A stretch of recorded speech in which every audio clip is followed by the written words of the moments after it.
សួស្តីអ្នកនរនេះជាវិធីសាស្ត្រក្នុងការ download offline map ចូលទៅក្នុង Huawei Watch Fit 4 series ចឹងអ្នកនរត្រូវបានភ្ជាប់រួចរាល់យើងចូល Huawei Health app នេះបន្ទាប់មកយកកន្លែង device នេះវាថា device បន្ទាប់យើងចូលកន្លែងនាឡិការបស់យើងឈ្មោះនាឡិការបស់យើង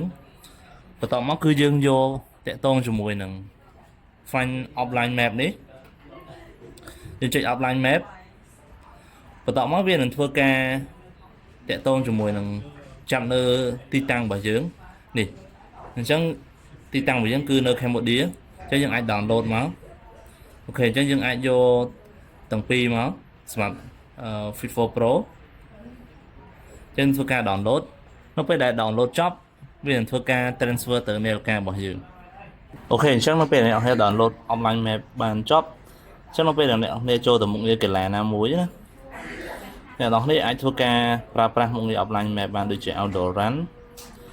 អ្នកនរអាចធ្វើការចុច activate មុខងារហ្នឹងមកអ្នកនរនឹងអាចប្រើប្រាស់ offline map បានទេចុះសម្រាប់ offline map គឺងាយស្រួលគឺនៅខាងលើនេះចុះអ្នកនឹងអាចមើលឃើញទិន្នន័យទីតាំងអ្នកនរនៅណា